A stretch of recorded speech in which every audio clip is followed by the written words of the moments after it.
Das ist der vorletzte Tag meines Roadtrips nach Südafrika. Tja, jetzt ist genau das passiert, was nicht hätte passieren sollen. Ich stehe hier im Nirvana.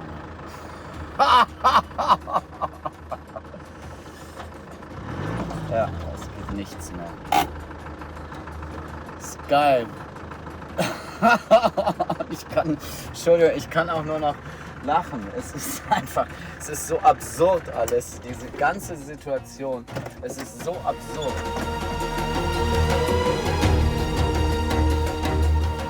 Ich stehe hier in der Scheiße. Hier ist nichts, gar nichts. Das Auto ist jetzt endgültig auch wieder verreckt. Hier, da. Wo ich gerade bin und was bis hierher alles völlig Durchgeknalltes passiert ist, hätte ich mir in meinen kühnsten Träumen nicht vorstellen können. Ja, und jetzt heißt es mal warten, ne? So ein paar Stündchen.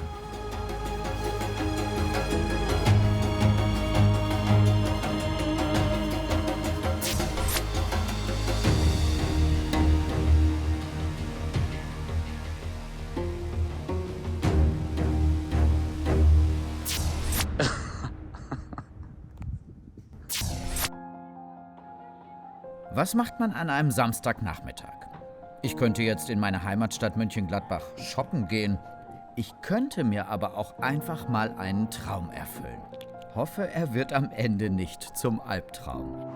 Bisschen verschmiert, aber jetzt geht's endlich los. Ich habe monatelang darauf hingearbeitet und freue mich mega auf Südafrika. 3 Monate auf Tour. Ich habe keine Ahnung, was passieren wird. Ist komisch, auch der Heimat Tschüss zu sagen, aber hilft ja alles nichts. Ich freue mich einfach riesig drauf. Am frühen Abend geht's endlich los. Heißt 90 Tage Ungewissheit, aber auch 90 Tage Freiheit.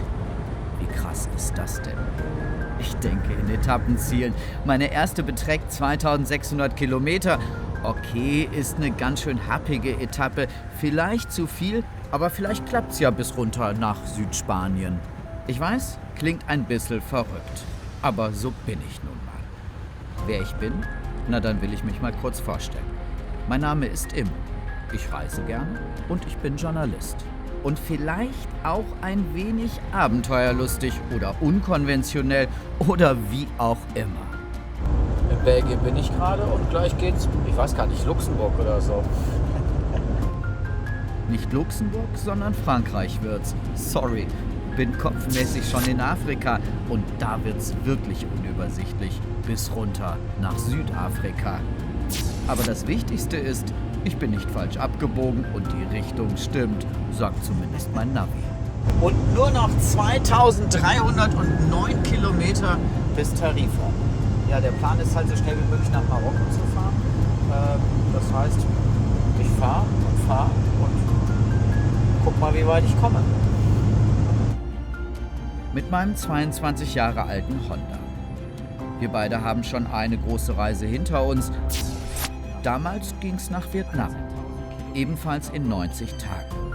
Auch wenn mein Honda inzwischen über 200.000 Kilometer runter hat, sind wir Best Buddies und fahren gemeinsam in die Freiheit. Wow. Es gibt wohl die kleine Einschränkung. Ich habe mir vorgenommen, keine Mautautobahn zu fahren. Das hat zum einen damit zu tun, dass ich damit natürlich Geld spare. Zum anderen aus meiner Erfahrung heraus sind die relativ schnell und zügig, die Verbindungen runter nach Spanien. Aber das dritte und wichtigste ist eben, dass ich über Nacht fahre und dann einfach viel konzentrierter bin, weil ich immer wieder mal Kreisverkehr passieren muss.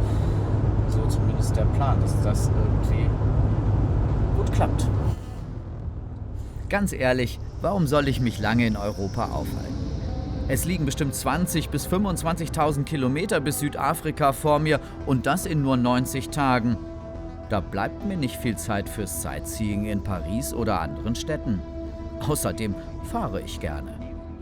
Und wenn die Müdigkeit kommt, naja, dann hilft mir meistens ein 15-minütiger Powernap irgendwo am Wegesrand. Gute Nacht.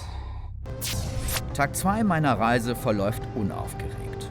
Die Grenze nach Spanien passiere ich noch am Vormittag, auch wenn auf der kostenfreien Nebenstrecke nach Süden wenig los ist. Es nervt. So sieht es die ganze Zeit schon aus. Ich weiß nicht, wie viele hunderte von Kilometern. Es ist stinkenöde. Ich kann es nicht anders sagen. Ich habe auch keinen Bock mehr. All das ein kleiner Vorgeschmack auf alles, was noch kommen wird. Denn eines ahne ich zu diesem Zeitpunkt noch nicht. Es wird definitiv die härteste Reise meines Lebens. Dabei ist in Europa noch alles ganz easy. So, ich habe jetzt die Fährüberfahrt gebucht. Es geht wohl nicht über Tarifa, sondern von Algeciras aus. Und 5:30 Uhr geht's los. Muss ich mal gucken, was ich bis dahin noch mache. Das Ticket nach Marokko kostet 180 Euro. Den Preis finde ich okay. Nun habe ich noch ein paar Stunden Zeit fürs Sightseeing. Ich kann's kaum glauben. Also fahre ich noch mal kurz nach Sevilla rein. Die Stadt kenne ich noch nicht und bin echt begeistert. Ich will ja nichts sagen, ne? Ich wollte eigentlich nur ganz harmlos starten irgendwie und meine Fähre kriegen. Und dann ist das hier mal eben noch so ganz nebenher. Ich werde irre. Wie sollen die 3 Monate denn werden?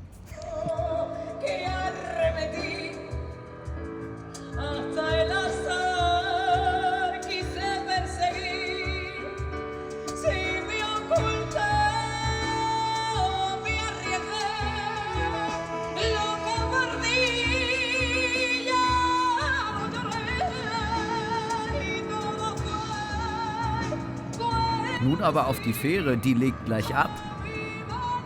Und mein Abenteuer Afrika beginnt. Ja, jetzt geht's los. Tschüss Europa, Afrika kann kommen. Es ist schon komisch, allein zu reisen, so eine lange Strecke und so viel Wertsachen dabei zu haben und zu wissen, okay, es geht in Länder, in denen die Menschen auch bitterarm sind. Und da habe ich ein bisschen Sorge vor. Und gleichzeitig gibt es auch ein erhebliches Entführungsrisiko in einigen Ländern, Kleinkriminalität oder Kriminalität auch. Also das ist schon alles nicht unerheblich. Aber wird. Ich habe trotzdem Bock. Riesig. Ich freue mich echt mega drauf. Ich habe so viele Monate darauf hingearbeitet mit den ganzen Visa und die Planung und was nicht alles in Bewegung gesetzt, um jetzt einmal Afrika zu durchreisen, von Nord nach Süd. Irre. Inzwischen ist es kurz vor 5. Ich bin fit.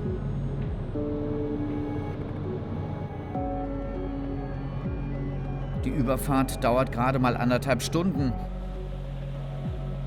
Ein toller Moment, auf den Hafen von Tanga zu blicken.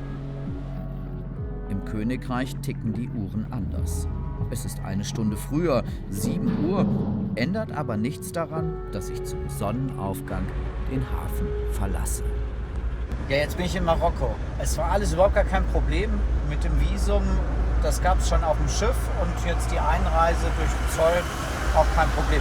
Wohl einen Drogenhund haben sie durchgeschickt. Der hat natürlich nichts gefunden. Ne? Ich will ja nach Südafrika. Es ist der 3. Tag. Fast 40 Stunden bin ich auf Achse und bin überrascht, dass sich mein Schlafdefizit glücklicherweise nicht sonderlich bemerkbar macht. Vielleicht ist es die Aufregung, zumal sich hier bereits die Welt anders dreht. Ja, so fährt man hier seine Sachen hoch. So Unterschiede sind schon krass. Aber womit ich nicht gerechnet habe, ist, dass man sogar hier zahlen muss für die Autobahn. Egal, wie man vorwärts kommt. Das ist ganz witzig. Hier die zwei, die schieben ihr Auto durch die Mautstation. Im fließenden Verkehr kann ich nur zugucken, doch am Ende wird alles gut. 2 andere haben noch mitgeholfen anzuschieben und dann ist das Auto angesprungen und jetzt können sie ganz normal weiterfahren. Puh. Umgerechnet kostet die Maut rund 1 Euro, also nicht der Rede wert. Doof nur, dass man nicht mit Karte bezahlen kann. Zum Glück habe ich vorher noch Bargeld gewechselt. Merci beaucoup, au revoir. Eine Handvoll Mautstationen muss ich passieren, bis ich endlich um 11 Uhr die Küstenstadt Casablanca erreiche. Mit 3,6 Millionen Einwohnern ist es die größte Stadt im Land Und zum Verkehr sage ich nur robust. Cooler Move, ne? Einfach mal von links und dann weiter nach rechts. Das Motto im Straßenverkehr lautet hier, wer zuerst kommt, der malt auch zuerst. Bisschen irre hier alles, echt. Schon ganz geil. Und dennoch faszinierend, wie scheinbar alles nahtlos ineinander greift. Autos, Motorräder, sogar Fußgänger. Und keiner regt sich groß darüber auf, wenn es mal unübersichtlich ist. Chaotisch bleibt es dennoch. Im Hotel habe ich etwas Schlaf nachgeholt. Vor 3 Tagen war ich noch in Mönchengladbach und nun mitten in Marokko, einem streng muslimischen Land. Was das für mich heißt? Naja, ziemlich verrückte Momente, die ich überhaupt nicht hab kommen sehen. Den Anfang macht dieser hier.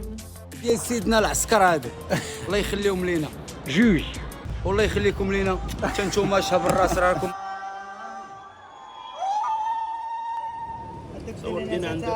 Total lieb. Der nette Herr hat mich erst einmal probieren lassen und dann sind es ja so Meeresmuscheln. Total lecker. Schnecken.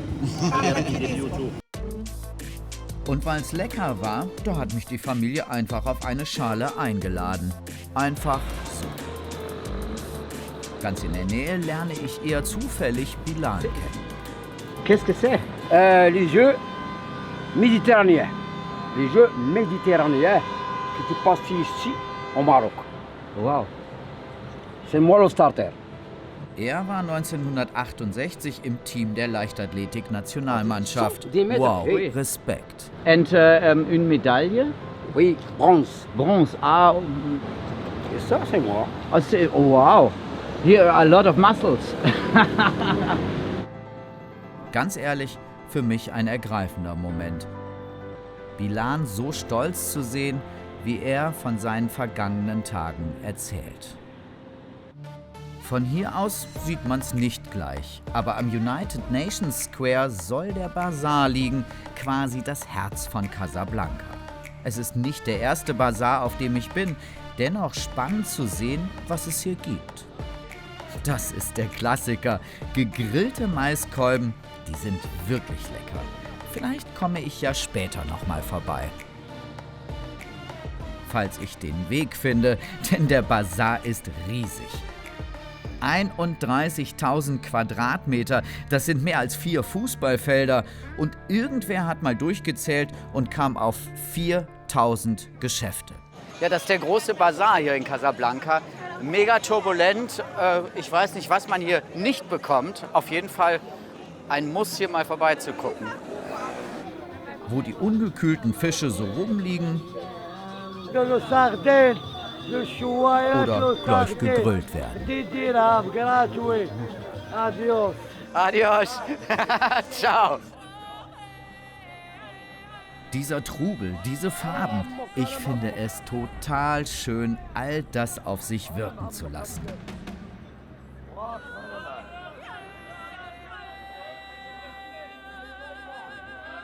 Und sich dann treiben zu lassen. Durch die Medina, die Altstadt von Casablanca.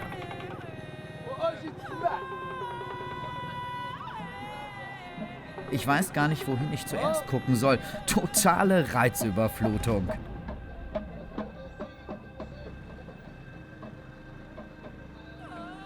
Und im nächsten Viertel, auf dem Weg zum Meer, wird es plötzlich völlig schräg.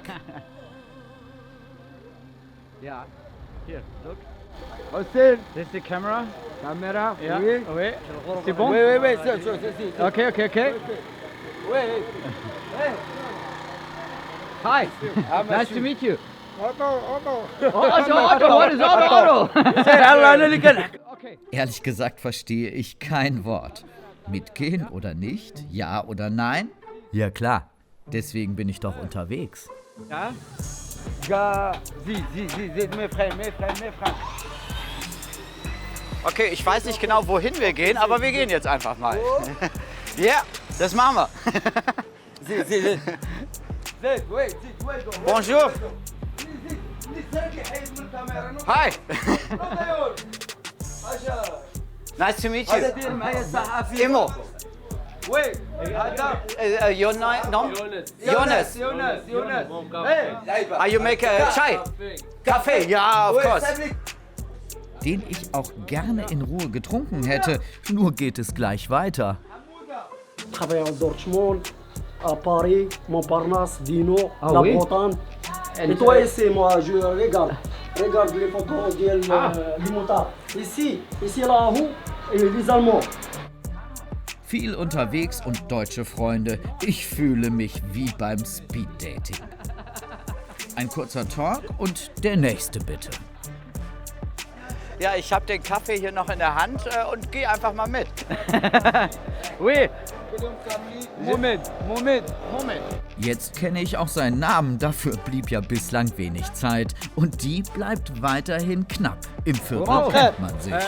Begrüßung mit vollen Händen, schwierig, aber dennoch von Herzen. Ça va? C'est bon. Okay, das war Adnan. Viel wichtiger ist es natürlich, den Stylisten des Viertels zu kennen. Verrückt alles. Nice to meet you. Die beiden sind gefühlt Kumpel Nummer 9 und 10 und Kumpel 11 versorgt uns mit Kaktusfrüchten. أصحاب تيك توك موجودين. تحول تيك توك حنايا زوامل. عطيه هات لي كافي. Ich weiß nicht, warum er das alles macht. Ich bin ja froh, wenn ich überhaupt verstehe, worum es geht. Wait. Aber irgendwie hat er sich das nicht in den Kopf, eher ins Herz gesetzt. Wohin es auch immer noch gehen mag. Bonjour. هانج Okay. مرحبا. Merci. غول. And now? مرحبا. زيد. مرحبا. زيد. My friend, زيد. C'est Louis. Oh, C'est Louis.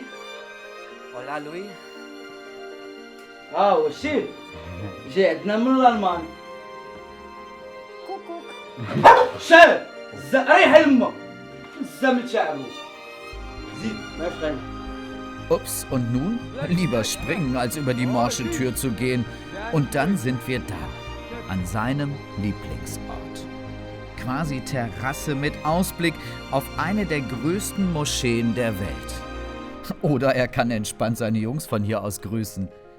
Shukran. Danke für die Einladung.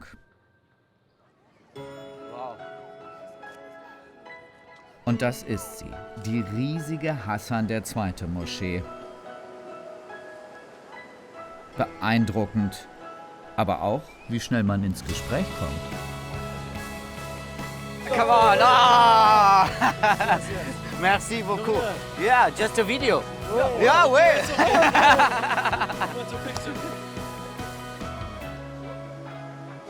Das ist so toll hier. Und ganz ehrlich, die Leute sind so mega freundlich. Unfassbar. Man kommt so schnell ins Gespräch und klönt und erlebt und also toll, echt toll. Das ist mein erster Abend, an dem ich nicht unterwegs bin, sondern mal durchpusten und genießen kann. Und wo am besten? Na, wie war das nochmal mit Ricks Café? Ich schau dir in die Augen, Kleines. Im Filmklassiker Casablanca mit Humphrey Bogart und Ingrid Bergman. Na dann mal rein.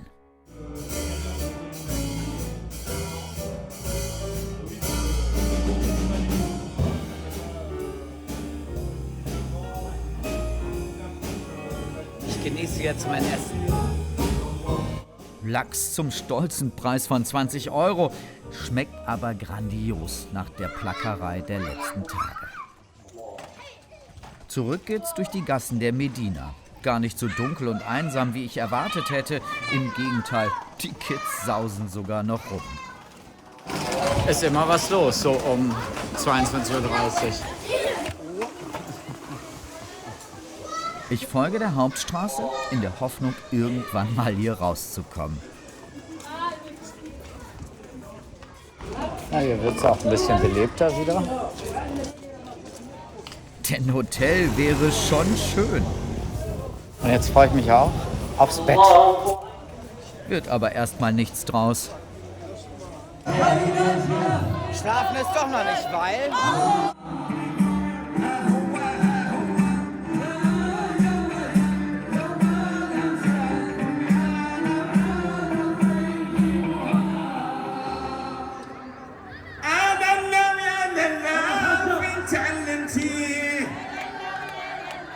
Wie toll, gestern in Spanien Musik und heute hier. So kann man einen Tag beenden. Und so kann es auch weitergehen. Hätte ich nichts dagegen.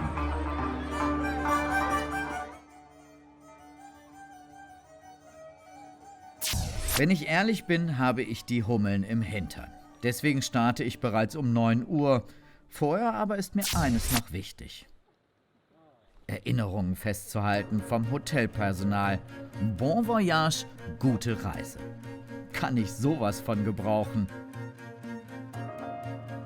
Für heute habe ich mir einiges vorgenommen.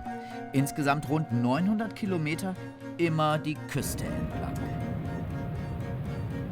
Der Plan für heute ist nicht nur Autobahn fahren, sondern ich möchte eine ganz kleine, süße Stadt, die direkt am Meer gelegen ist, besuchen. Das hatte ich schon mal vor, als ich vor ein paar Jahren in Marokko war. Habe ich leider zeitlich nicht geschafft, aber da freue ich mich drauf. Etwa 5 Stunden werde ich erstmal unterwegs sein. Die Landschaft wird immer karger, ganz zu schweigen von der Hitze, an die ich mich aber langsam gewöhne. Was neu dazu kommt, sind die Polizeikontrollen. Bislang musste ich mich noch nicht ausweisen und nichts. Finde ich fair. Und dann habe ich endlich Halbzeit. Und perfektes Timing. Lande in der Küstenstadt Essaouira und wundere mich über die komischen Handbewegungen der Männer mit Schlüsseln in der Hand, bis ich's blicke. Was die hier mit dem Schlüssel immer meinen, naja, die vermieten hier Apartments und machen so auf sich aufmerksam, dass man bei ihnen in eins buchen könnte. Cool, oder? So, und jetzt aber rein in die Altstadt. Endlich ein wenig durchschnaufen und ganz ehrlich, das geht richtig gut. Ich bekomme direkt Urlaubsfeeling. Schon ein bisschen irre, die Möwen. Ich sehe da so Zitronen und Krabbenreste liegen. Futtern die wohl gerne. Ich merke einfach, wie ich runterkomme. Die Anspannung verfliegt. Der Zwischenstopp hat sich schon jetzt dicke gelohnt. Ich weiß nicht, ob das nur Musik oder schon Kunst ist. Wie auch immer. Das Highlight von Essaouira ist die quirlige Altstadt mit den unzähligen garagengroßen Shops. So süß hier, überall diese ganz vielen kleinen Gässchen. Ich weiß gar nicht, wo ich zuerst hier hingucken soll. Und ob man's will oder nicht, irgendwann geht's dann doch in so einen Laden rein. Und wenn, dann auch richtig mit Beratungsgespräch. Das ist for stop schnarchen. For what? For snoring. Really? Stop. Ja. Allah. Das ist gut for cold, for sinusite, for asthmatic, for snoring. Oh ja. Ja, das ist gut. Puh, das ist little. So richtig interessant wird's aber erst draußen. Das ist cactus flower for women. Das ist Berber Lippenstift. Berber Lipstick But what is for woman? Viagra Turbo Puff. for women, for crown. No. Ja. Das ist for men, das ist for women. Oh, super. Der Spirit des Ortes gefällt mir. Aber was soll ich sagen, außer Potenzmittel sind gerade nicht mein Thema. Und im Straßenverkehr äußerst kontraproduktiv. Und so fahre ich quasi unverrichteter Dinge auf der Küstenstraße weiter. Die Strecke hier, oh, die ist herrlich. Kann ich mal ein bisschen sportlicher fahren? Das geht 1 Stunde lang gut, danach nicht mehr. Ich habe mir ein Autogramm geholt von der Polizei. Ich war ein bisschen zu schnell.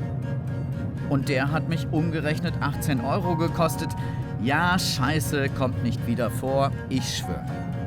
So, und jetzt nach vorne schauen und mal nix sagen, einfach nur genießen.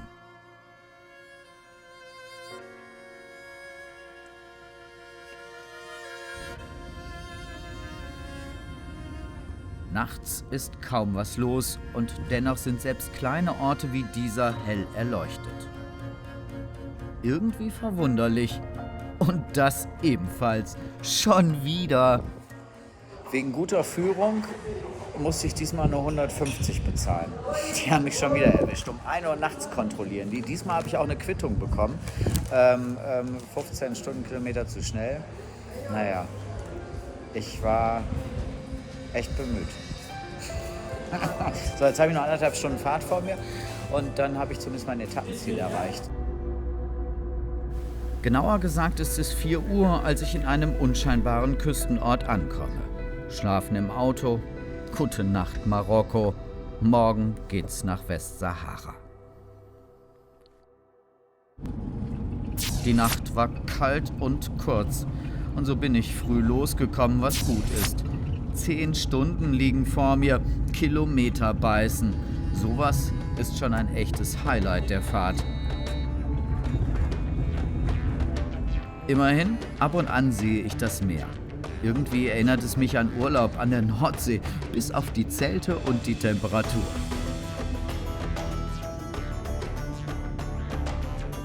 Inzwischen ist es Mittag und an die Checkpoints habe ich mich längst gewöhnt. Dort drüben ist die Grenze nach Westsahara, wie immer die auch aussieht. Ich habe keine Ahnung, lass mich echt mal überraschen, ob es da viele Checkpoints gibt, ob mein Wagen komplett auf den Kopf gestellt wird. Westsahara ist kompliziert. Zwar beansprucht Marokko das Territorium für sich, eine Fläche 2/3 so groß wie Deutschland, nur will ein großer Teil der Bevölkerung die Unabhängigkeit und das seit über 30 Jahren. Hello? Oui. Allemand. Eine spezielle Einreisegenehmigung musste ich vorher nicht beantragen. Offensichtlich ist für Touristen ein anderer Kollege zuständig. Bin gespannt. Kapstadt. South Africa. Mauretanien, Gambia, Guinea-Bissau. Yes. Die klassischen Fragen halt. Woher, wohin, warum, mehr aber nicht. Entspannt. Merci beaucoup. Au revoir. Ciao. Auch für die noch vor mir liegenden 6 Stunden Fahrt. Ja, das war jetzt ein bisschen seltsam. Ich wurde quasi gefragt, ob ich hier in der Stadt übernachten möchte und gar nicht jetzt überhaupt Westsahara einreise. Da ich ja durchfahre nach Dakhla, was nochmal irgendwie 500 Kilometer sind, war das alles überhaupt gar kein Problem. Und das ist sie, die Hauptstadt von Westsahara, El Aaiún. Sie hat gerade mal rund 200.000 Einwohner. Was mir auffällt, recht moderne Häuser und strahlende Fassaden. Aber eben nicht nur das. So vom ersten Eindruck her sieht das ja hier total nett aus, überall die Fahnen Marokkos. Aber die Wahrheit ist, glaube ich, eher, dass tatsächlich, oder dass man hier eben auch merkt, dass das ein großer Konfliktherd ist. Hier ist unheimlich viel Polizei und auch Militär. Wieder ein Polizist. Weil mittags wenig los ist. Da ist Militär und Polizei auf der rechten Seite. Sieht man gefühlt nur Uniformen. Es ist schon auch spannend, hier durchzufahren und zu gucken, wie das hier so alles ist. Und der hier, unglaublich riesig und alles wirkt klinisch rein. Komische Stadt. Vielleicht auch, weil der Kontrast so hart ist. Denn unmittelbar danach nur noch Sand und Sand und Sand auf der Straße. Ich glaube, das nennt man Wanderdünen. Krass, wie die sich so in die Straße reinschlängelt. Unglaublich. Und da hinten ist das Meer. Ansonsten die übliche trostlose Wüstenei. Hier gibt's kaum Städte oder Dörfer, von Tankstellen ganz zu schweigen. Benzin habe ich ein Glück ausreichend dabei. Ja, es ist so, wie zu erwarten war, stinkend öde hier lang zu fahren. Auch aus purer Langeweile biege ich irgendwann mal ab, an die Küste. Von weitem habe ich bereits gesehen, dass dort Menschen leben. Nur wie? Sind das ihre Häuser oder Wohnungen? Finde ich schon krass, dass die Menschen dort mitten zwischen den fetten Felsbrocken leben und es sich da gemütlich gemacht haben, so gut es eben geht. Dann treffe ich eher zufällig einen Fischhändler. Gefilmt werden möchte er nicht, erzählt mir aber, dass die Menschen hier sesshaft sind und vom Fischfang leben. Und er als Händler kauft den Tagesfang.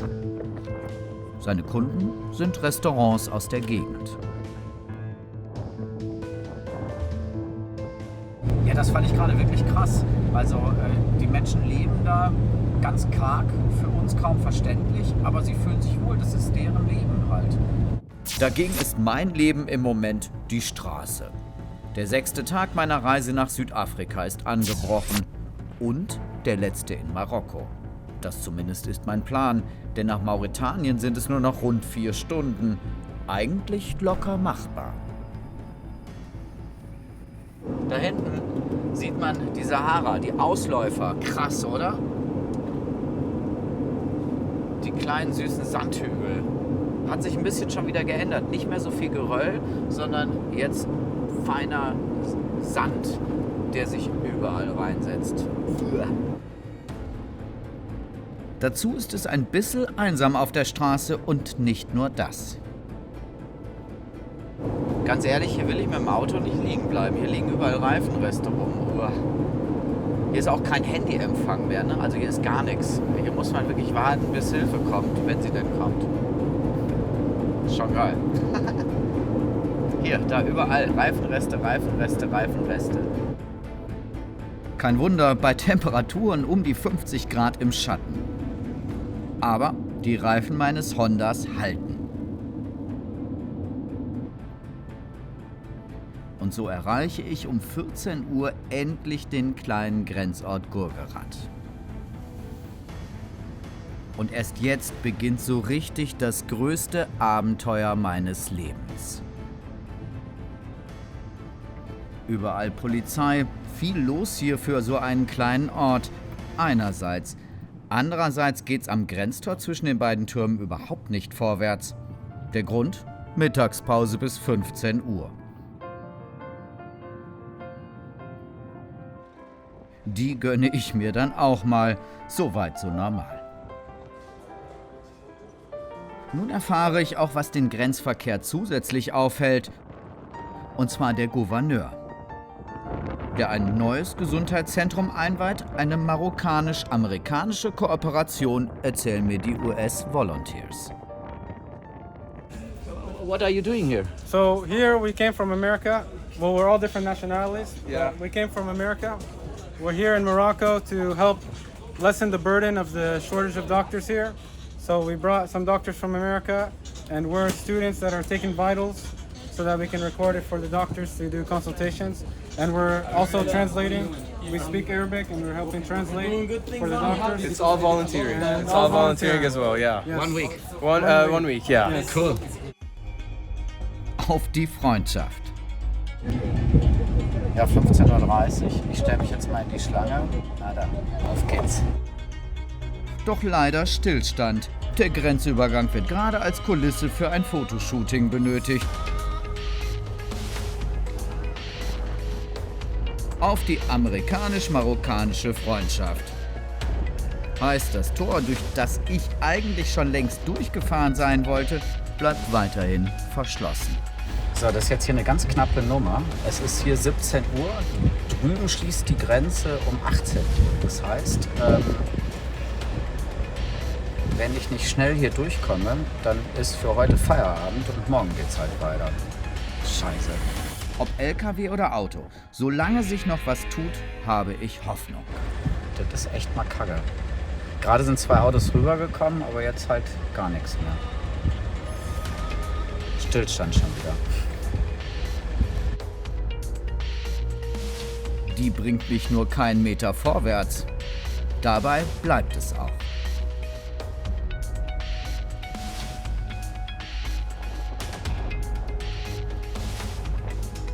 Denn das Tor wird geschlossen für den restlichen Tag. Nichts geht mehr.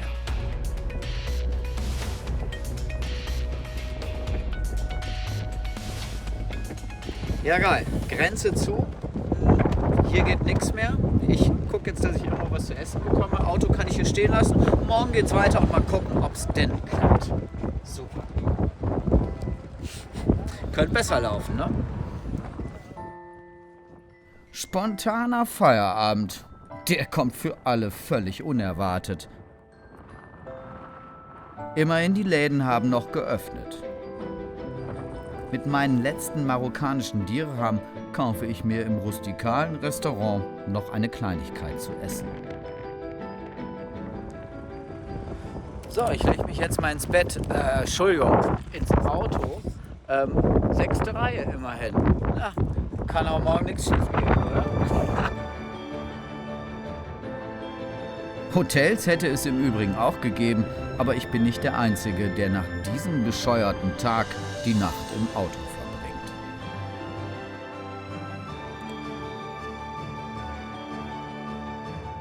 Gute Nacht. Man könnte sagen, mein Plan, Marokko heute zu verlassen, ist aus Gründen der Völkerverständigung gescheitert. Aber morgen, da geht's bestimmt nach Mauretanien. So geht's mit meiner Geschichte weiter. Riesenumstellung beim Fahren, beim Essen oder beim Tanken, wo es ganz schlecht läuft. Er hat dann am Ende Gasol, also Diesel reingepackt. Der falsche Sprit. Ja, läuft hier, ne?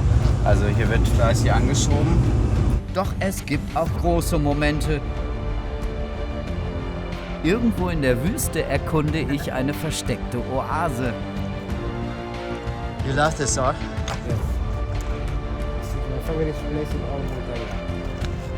Atemberaubend, schlafen unterm Sternenhimmel, bevor die Katastrophe naht. Der feine Sand wird Hondi zum Verhängnis. Ja, mal gucken, wie das jetzt hier ausgeht. Ich sitze fest irgendwo in der Wüste Mauretaniens.